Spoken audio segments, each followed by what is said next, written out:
여러분 안녕하세요. 가정의학과 전문의 최민석입니다. 오늘 제가 여러분께 전하는 내용은 정말 충격적입니다. 서울에서 의대를 졸업하고 지금까지 34년간 환자들을 진료하면서 발견한 무서운 사실이 있습니다. 60대 이후에 여러 가지 이유로 살을 빼려고 노력하시는 많은 분들이 오히려 자신의 수명을 단축시키고 있다는 것입니다. 특히 60대 이후 분들이 믿고 있는 네 가지 다이어트 상식이 실제로는 건강을 심각하게 해치고 있다는 사실을 확인했습니다. 이 네 가지 잘못된 상식만 바로잡아도 건강 수명을 10년 이상 연장할 수 있습니다. 먼저 제가 직접 경험한 충격적인 환자 사례부터 들려드리겠습니다. 작년 9월 67세 김영희 할머니가 제 진료실에 오셨습니다.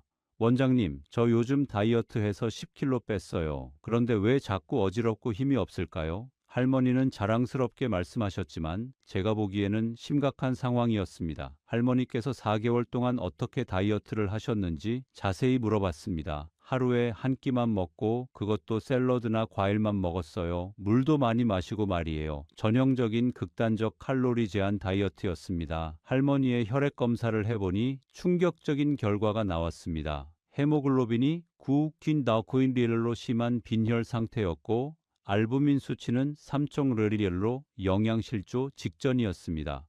근육량은 정상 범위 대비 30% 감소한 상태였고 골밀도도 급격히 떨어져 있었죠. 면역력을 나타내는 백혈구 수치도 현저히 낮았습니다. 할머니, 이렇게 살을 빼시면 안 됩니다. 오히려 수명이 단축될 수 있어요. 할머니는 깜짝 놀라셨습니다. 그럼 살을 빼면 안 되는 건가요? 당뇨도 있고 혈압도 높은데? 물론 할머니의 고민도 이해했습니다. 하지만 방법이 잘못됐던 거죠. 제가 할머니께 알려드린 올바른 방법으로 6개월을 보내신 후 할머니는 완전히 다른 사람이 되셨습니다. 체중은 5kg만 감량했지만 근육량이 6kg 증가했고 혈액검사 수치도 모두 정상으로 돌아왔습니다. 무엇보다 할머니께서 요즘 20년 전보다 더 활력이 넘친다고 하실 정도로 건강해지셨어요. 그런데 김영희 할머니뿐만이 아니었습니다. 제가 지금까지 만난 수많은 환자분들이 똑같은 실수를 반복하고 계셨거든요. 바로 첫 번째, 잘못된 상식 때문이었습니다. 나이가 들어도 젊었을 때처럼 살을 빼야 한다고 생각하시는 분들이 정말 많습니다. 하지만 이것은 정말 위험한 생각입니다. 60대 이후의 신체는 20, 30대와 완전히 다르거든요. 실제로 미국 하버드 대학에서 65세 이상 30만 명을 15년간 추적 관찰한 연구 결과를 보면 BMI가 25, 27인 사람들이 BMI 18.5, 25인 사람들보다 사망률이 15% 낮았습니다. 즉, 약간 통통한 것이 오히려 건강에 좋다는 뜻이에요. 제가 진료한 73세 박철호 할아버지 사례를 자세히 말씀드리겠습니다. 할아버지는 키 190cm의 체중 78kg였는데 당뇨 진단을 받고 나서 살을 빼야 한다는 생각에 사로잡히셨습니다. 할아버지는 매일 아침 6시부터 2시간씩 등산을 하시고 하루 한 끼만 드시는 극단적인 다이어트를 시작하셨어요. 3개월 만에 체중을 78kg에서 63kg까지 15kg나 감량하셨습니다. 처음에는 혈당도 좋아지고 몸도 가벼워진 것 같다며 만족하셨어요. 하지만 문제는 그 다음부터였습니다. 갑자기 계단을 오르기 힘들어지셨고 화장실에서 일어날 때 휘청거리기 시작하셨어요. 어느 날 아침 화장실에서 일어서다가 그만 넘어지셔서 갈비뼈에 금이 갔습니다. 병원에서 검사해보니 근육량이 정상 범위 대비 40%나 감소해 있었어요. 골밀도도 심각하게 낮아져서 작은 충격에도 뼈가 부러질 위험이 높은 상태였습니다. 더 심각한 건 면역력 저하였습니다. 폐렴에 2번이나 걸리셔서 입원 치료를 받으셔야 했어요. 가족들도 할아버지가 살 빼고 나서 오히려 더 자주 아프신다며 걱정하셨습니다. 반면 같은 나이의 이순옥 할머니는 완전히 다른 접근을 하셨습니다. 할머니도 당뇨가 있으셨지만 무리한 체중 감량 대신 근력 운동에 집중하셨어요. 체중은 70kg에서 68kg로 2kg만 감량하셨지만 근육량은 오히려 3kg 증가하셨습니다. 6개월 후 할머니의 당뇨 수치는 박철호 할아버지보다 훨씬 더 좋아졌고 혈압도 안정적으로 관리되고 계셨어요. 무엇보다 큰 병 없이 건강하게 지내고 계십니다. 이처럼 60대 이후에는 체중 감량보다 근육량 유지가 훨씬 중요합니다. 그런데 체중 감량에 대한 잘못된 생각은 여기서 끝나지 않습니다. 두 번째로 많은 분들이 착각하고 있는 것이 바로 칼로리에 대한 오해입니다. 많은 분들이 칼로리를 줄이면 무조건 건강해진다고 생각하십니다. 하지만 60대 이후에 무리한 칼로리 제한은 오히려 독이 됩니다. 69세 정현숙 할머니의 사례를 자세히 들려드리겠습니다. 할머니는 TV에서 본 다이어트 프로그램을 따라하면서 하루 1000칼로리만 드시는 식단을 6개월간 지속하셨습니다. 아침에는 사과 반 개, 점심에는 닭가슴살 100호과 야채, 저녁에는 두부 반 모만 먹었어요. 할머니의 하루 칼로리 섭취량을 계산해 보니 정확히 950칼로리였습니다. 60대 여성의 기초대사량이 1200칼로리인데 그보다도 적게 드신 거죠. 체중은 65kg에서 53kg까지 12kg 빠졌지만 그 대가는 혹독했습니다. 덱사 검사 결과 근육량이 20% 감소했고 골밀도가 급격히 낮아져 T스코어가 3.2까지 떨어졌어요. 골다공증 진단 기준인 2.5를 훨씬 넘어선 수치였습니다. 결국 척추압박 골절까지 생겨서 3개월간 보조기를 착용하셔야 했어요. 할머니는 살 빼려다가 뼈까지 상했다며 후회하셨습니다. 왜 이런 일이 벌어질까요? 60대 이후에는 기초대사율이 20, 30대에 비해 20, 30% 떨어집니다. 또한 단백질 합성 능력도 50% 이상 저하되죠. 이때 칼로리를 급격히 줄이면 우리 몸은 생존을 위해 근육을 분해해서 에너지로 사용하게 됩니다. 마치 집을 난방하기 위해 기둥을 뜯어서 태우는 것과 같은 이치입니다. 당장은 따뜻해지지만 결국 집이 무너지게 되는 거죠. 제가 정현숙 할머니께 하루 1500칼로리의 균형 잡힌 식단을 권했더니 놀라운 변화가 일어났습니다. 3개월 만에 근육량이 회복되기 시작했고 6개월 후에는 골밀도까지 개선되었습니다. T스코어가 3.2에서 2.8로 상승했어요. 할머니의 새로운 식단은 이렇습니다. 아침에는 현미밥 반 공기에 된장국과 계란 2개, 점심에는 현미밥 한 공기에 생선 한 토막과 나물 반찬, 저녁에는 현미밥 반 공기에 두부찌개와 야채를 충분히 드시는 식으로 바꾸셨어요. 그런데 더 놀라운 사실이 있습니다. 60대 이후에 체중을 급격히 줄이면 뇌 건강에도 악영향을 미친다는 것입니다. 뇌는 우리 몸에서 가장 많은 에너지를 소비하는 기관입니다. 전체 칼로리의 20%를 뇌에서 사용하는데 칼로리 제한이 심하면 뇌 기능까지 떨어질 수 있어요. 실제로 정현숙 할머니도 다이어트 중에 요즘 깜빡깜빡하는 게 심해졌다고 하셨습니다. 간단한 인지기능 검사를 해보니 평소보다 점수가 15점이나 낮게 나왔어요. 집중력도 떨어지고 계산 능력도 현저히 저하되어 있었습니다. 하지만 올바른 식단으로 바꾸신 후 3개월이 지나자 인지기능도 함께 회복되셨습니다. 인지기능 검사 점수가 정상 범위로 돌아왔고 할머니도 머리가 맑아진 기분이라고 하셨어요. 이런 문제들과 함께 요즘 유행하는 세 번째 잘못된 상식도 있습니다. 바로 탄수화물을 완전히 끊어야 한다는 생각입니다. 요즘 저탄수화물 다이어트가 대단한 인기를 끌고 있습니다. 특히 당뇨 환자분들 사이에서 말이죠. 하지만 60대 이후에는 이것도 위험할 수 있습니다. 71세 한국수 할아버지의 사례를 자세히 말씀드리겠습니다. 할아버지는 당뇨 진단을 받고 나서 인터넷에서 탄수화물만 끊으면 당뇨가 완치된다는 글을 보셨어요. 그래서 밥, 빵, 면 등 모든 탄수화물을 완전히 끊으셨습니다. 할아버지의 하루 식단은 이랬습니다. 아침에는 계란 3개와 베이컨, 점심에는 삼겹살과 야채, 저녁에는 치킨과 샐러드, 탄수화물 섭취량이 하루 20kcal도 안 됐어요. 처음 한 달 동안은 효과가 있는 것 같았습니다. 공복 혈당이 180mg/dl에서 120mg/dl로 떨어졌거든요. 원장님, 이 방법이 정말 좋은 것 같아요. 혈당이 많이 내려갔어요. 하지만 3개월 후부터 문제가 시작됐습니다. 할아버지는 심한 변비에 시달리기 시작하셨어요. 화장실에서 30분씩 끙끙대시고 변비약을 써도 효과가 없었습니다. 조금만 움직여도 숨이 차고 계단 한 층 올라가는 것도 힘들어 하셨어요. 검사 결과가 더 심각했습니다. 할아버지의 장내 유익균 검사를 해보니 비피도박테리움과 락토바실러스 같은 좋은 균이 거의 사라져 있었어요. 장내 미생물 다양성도 정상인의 30% 수준까지 떨어졌습니다. 더 놀라운 건 신장 기능이었습니다. 크레아티닌 수치가 1.25mg에서 1.6mg로 상승했고 사구체 여과율도 60mg까지 떨어져 있었어요. 탄수화물을 너무 제한하면서 단백질과 지방 섭취가 과도해진 것이 원인이었죠. 가장 심각한 문제는 뇌 건강이었습니다. 우리 뇌는 포도당만을 에너지원으로 사용할 수 있는데 탄수화물을 완전히 끊으면 뇌가 제대로 기능할 수 없습니다.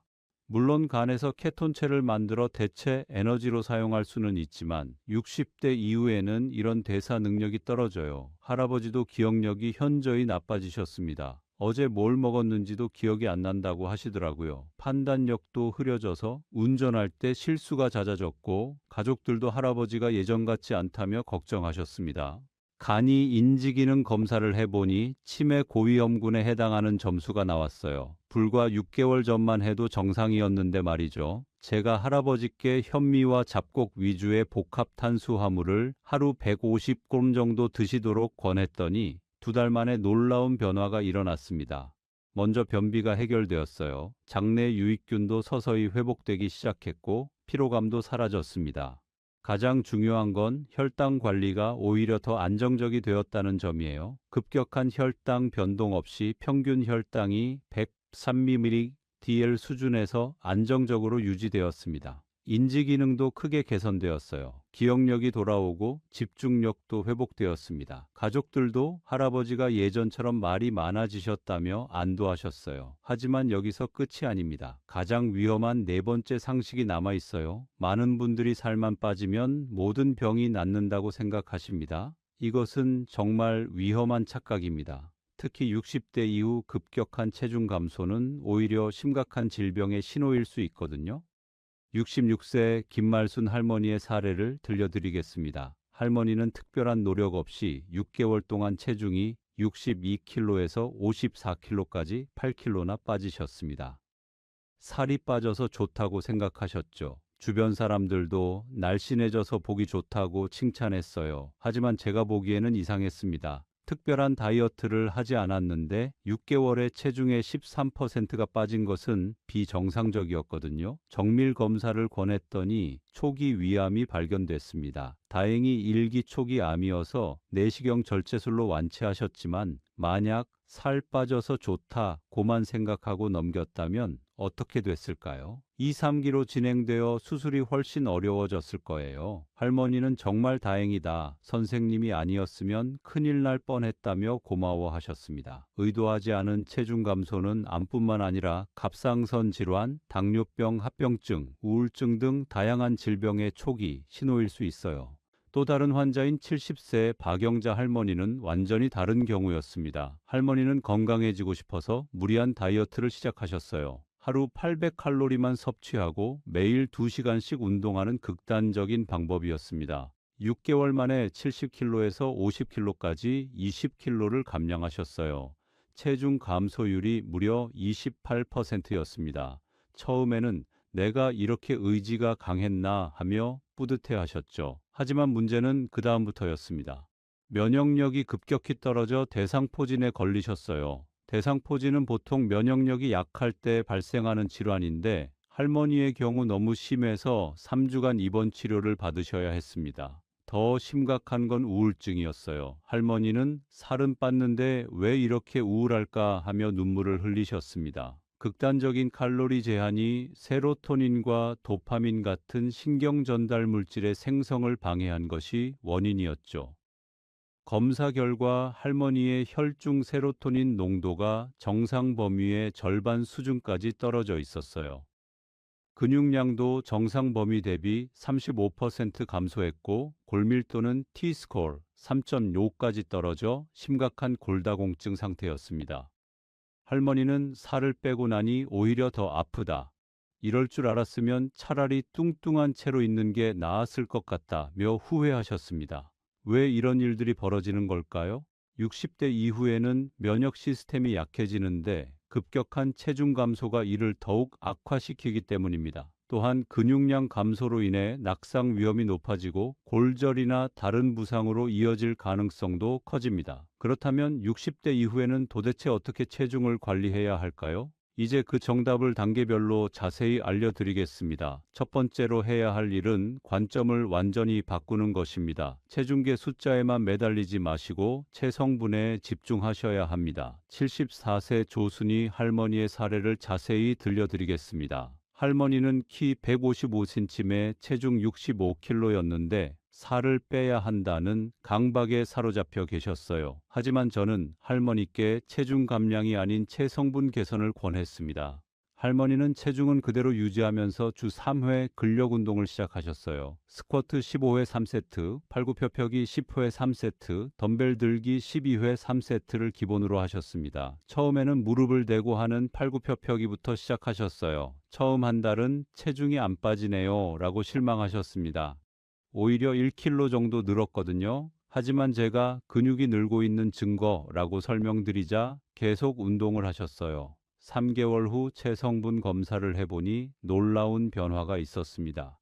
체중은 65kg에서 66kg로 1kg만 증가했지만 근육량은 22kg에서 25kg로 3kg나 증가했어요. 반대로 체지방은 28kg에서 23kg로 5kg 감소했습니다. 할머니는 체중은 거의 그대로인데 옷이 많이 헐렁해졌다며 신기해 하셨어요. 근육은 지방보다 밀도가 높아서 같은 무게라도 부피가 작거든요. 6개월 후에는 더 놀라운 변화가 있었습니다. 할머니는 몸이 20년 젊어진 기분이라고 하셨어요. 계단 오르기도 훨씬 수월해졌고 무거운 쇼핑백을 들고 다니는 것도 전혀 문제 없어졌습니다. 일상생활에서 느끼는 피로감도 크게 줄었다고 하셨거든요. 혈액 검사 결과도 개선되었어요. 혈당이 평균 150mg DL에서 130mg DL로 떨어졌고 콜레스테롤 수치도 좋아졌습니다. 혈압도 140, 90에서 100G 80으로 안정화되었어요. 체성분 분석을 정기적으로 받으시고 근육량과 체지방률을 확인하는 것이 중요합니다. 60대 이후 여성은 체지방률 25-35%, 남성은 15-25%가 적정 범위입니다. 근육량은 체중의 30% 이상 유지하는 것이 목표예요. 그리고 반드시 기억하세요. 근육 1kg는 지방 1kg보다 부피가 20% 작습니다. 근육이 늘고 지방이 줄면 몸매는 좋아지지만 체중은 크게 변하지 않을 수 있어요. 오히려 건강한 변화의 증거입니다. 두 번째 단계는 영양 관리입니다. 특히 단백질 섭취량을 늘리는 것이 핵심입니다. 68세 이철수 할아버지의 사례를 자세히 말씀드리겠습니다. 할아버지는 키 170cm, 체중 70kg로 표준 체중이었지만 근육량이 부족했어요. 평소 식단을 조사해 보니 하루 단백질 섭취량이 40g로 정도에 불과했습니다. 제가 할아버지께 하루 단백질 섭취량을 체중 1kg당 1.2g으로 늘리라고 권했습니다. 즉 체중이 70kg라면 하루 84개 단백질을 드시라는 거예요. 할아버지의 새로운 식단을 구체적으로 짜드렸습니다. 아침에는 달걀 2개와 우유 200ml로 단백질 20g, 점심에는 생선 한 토막이나 닭가슴살 100g로 단백질 25g, 저녁에는 두부 반 모와 콩나물국으로 단백질 20g, 그리고 간식으로 그리스 요거트나 견과류로 단백질 15-20g 추가로 드시도록 했어요. 처음에는 이렇게 많이 먹어도 되나요? 하며 걱정하셨지만 2주 후부터 변화가 느껴지기 시작했습니다. 계단을 올라도 예전처럼 숨이 차지 않는다고 하시더라고요. 3개월 후 체성분 검사 결과가 놀라웠습니다. 체중은 70kg에서 72kg로 2kg만 증가했지만 근육량은 24kg에서 27kg로 3kg나 증가했어요. 할아버지는 예전에는 계단을 오르면 다리에 힘이 없었는데 지금은 2층까지도 거뜬하다며 기뻐하셨습니다. 무릎 관절염도 개선되었어요. 근육량이 늘어나면서 관절에 가해지는 부담이 줄어든 거죠. 할아버지는 20년 만에 무릎이 이렇게 편한 건 처음이라고 하셨어요. 단백질 섭취 시간도 중요합니다. 특히 아침 식사에 단백질을 충분히 드시는 것이 핵심이에요. 하룻밤 긴 공복 후에 근육 분해를 막으려면 아침에 단백질 29을 드셔야 합니다. 달걀 3개나 두부 반 모 정도의 양입니다. 연구 결과에 따르면 아침에 단백질을 25바구 이상 섭취한 60대 이상 성인의 근육량 증가율이 6바구 미만 섭취한 그룹보다 40% 높았다고 해요. 그리고 운동 후 30분 이내에 단백질을 드시면 근육 합성 효과가 2배 증가합니다. 이철수 할아버지도 운동 후에 단백질 보충제나 우유를 드시면서 효과를 더 크게 보셨어요. 운동 후에 우유 한 잔 마시고 나면 다음 날 몸이 한결 가벼운 기분이라고 하셨습니다. 또한 단백질의 종류도 중요합니다. 동물성 단백질과 식물성 단백질을 6:4 비율로 섭취하는 것이 가장 이상적이에요. 동물성 단백질은 필수 아미노산이 풍부하고 식물성 단백질은 섬유질과 파이토케미컬이 풍부하거든요. 마지막 세 번째 단계는 실제 체중 감량과 근력 운동을 병행하는 방법입니다. 만약 정말 체중 감량이 필요하다면 한 달에 1-2kg씩 천천히 빼세요. 급하게 빼려고 하면 앞서 말씀드린 여러 부작용들이 나타날 수 있어요. 72세 민영숙 할머니의 사례를 자세히 들려드리겠습니다. 할머니는 키 158cm에 체중 78kg로 당뇨와 고혈압을 앓고 계셨어요. 의학적으로도 체중 감량이 필요한 상황이었습니다. 하지만 저는 할머니께 천천히 안전하게 감량하실 것을 권했습니다. 목표는 8개월에 걸쳐 10kg를 감량하는 것이었어요. 한 달에 1.2kg 정도씩 줄이는 계획이었죠. 할머니의 다이어트 계획은 이랬습니다. 기존 칼로리에서 하루 300칼로리만 줄이고 동시에 주 3회 근력 운동과 주 2회 유산소 운동을 병행하는 것이었어요. 식단은 이렇게 조정했습니다. 기존에 하루 1800칼로리를 드셨는데 1500칼로리로 줄였어요. 하지만 단백질은 오히려 늘렸습니다. 하루 90폭의 단백질을 드시도록 했거든요. 운동은 월요일, 수요일, 금요일에 근력 운동 40분씩, 화요일과 목요일에 빠르게 걷기 30분씩 하셨어요. 근력 운동은 스쿼트, 데드리프트, 체스트 프레스 등 큰 근육군을 사용하는 운동 위주로 구성했습니다. 첫 달에는 1.5kg 감량하셨어요. 생각보다 힘들지 않네요 라고 하시더라고요. 2개월째에는 1kg, 3개월째에는 1.2kg씩 꾸준히 감량하셨습니다. 놀라운 것은 근육량이 오히려 증가했다는 점이었어요. 체중은 줄어들었지만 근육량은 26kg에서 27.5kg로 1.5kg 증가했습니다. 즉, 감량된 10kg가 모두 지방이었던 거죠. 8개월 후 할머니의 체중은 목표대로 68kg가 되었습니다. 더 중요한 건 건강지표의 개선이었어요. 당화혈색소가 8.2%에서 6.8%로 떨어졌고 혈압도 150, 95에서 130, 80으로 안정화되었습니다. 할머니는 이렇게 천천히 하니까 몸도 안 힘들고 효과도 좋다. 무엇보다 요요 현상이 없어서 좋다며 만족해 하셨습니다. 실제로 1년이 지난 지금까지도 체중을 잘 유지하고 계세요. 근력 운동의 구체적인 방법도 알려드리겠습니다. 주 2, 3회 하루 30, 40분 정도면 충분합니다. 큰 근육들을 사용하는 복합 운동이 효과적이에요. 기본 운동은 이렇습니다. 스쿼트 15회 3세트, 팔굽혀펴기 10회 3세트, 데드리프트 12회 3세트, 플랭크 30초 3세트입니다. 처음에는 본인 체중만으로 시작하시고 익숙해지면 점차 무게를 추가하시면 됩니다. 무게는 본인이 15회 정도 할 수 있는 강도로 시작하세요. 너무 무거우면 부상 위험이 있고 너무 가벼우면 효과가 떨어져요. 운동 중에 조금 힘들지만 할만하다는 정도가 적당합니다. 유산소 운동도 함께 하시되 너무 강도 높게 하지 마세요. 빠르게 걷기나 가벼운 자전거 타기, 수영 등이 좋습니다. 심박수가 최대 심박수의 60, 70% 정도 되는 강도가 적당해요. 최대 심박수는 220에서 나이를 뺀 값입니다. 70세라면 150이 최대 심박수이고 운동 중 심박수는 90, 105 정도 유지하시면 됩니다. 대화가 가능한 정도의 강도라고 생각하시면 돼요. 마지막으로 반드시 알아두셔야 할 위험 신호들을 말씀드리겠습니다. 의도하지 않은 체중 감소가 6개월에 5% 이상인 경우, 예를 들어 60kg였는데 3kg 이상 빠진 경우에는 반드시 병원에 가셔야 합니다. 이런 체중 감소는 암, 갑상선 질환, 당뇨병, 합병증, 우울증 등의 초기 신호일 수 있어요. 식욕이 급격히 떨어진 경우도 마찬가지입니다. 평소 잘 드시던 분이 갑자기 식욕이 없어지면 위장관 질환이나 다른 질병을 의심해 봐야 해요. 근력이 눈에 띄게 약해진 경우도 주의하셔야 합니다.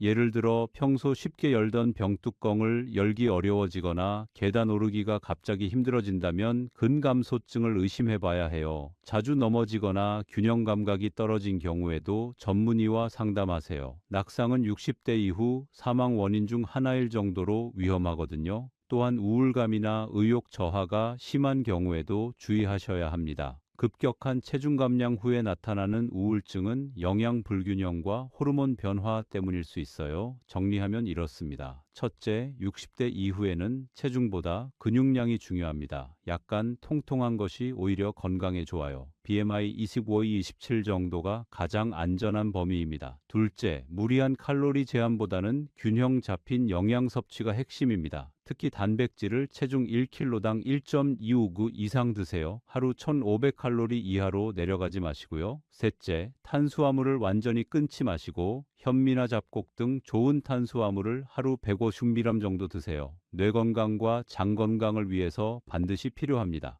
넷째, 체중 감량이 필요하다면 천천히 안전하게 하시면서 반드시 근력 운동을 병행하세요. 한 달에 1-2kg 이상 빼지 마시고 주 3회 근력 운동은 필수입니다. 다섯째, 의도하지 않은 체중 감소나 기타 이상 증상이 있다면 즉시 병원에 가세요. 조기 발견이 치료의 핵심입니다. 기억하세요. 60대 이후의 목표는 날씬해지는 것이 아니라 건강하게 오래 사는 것입니다.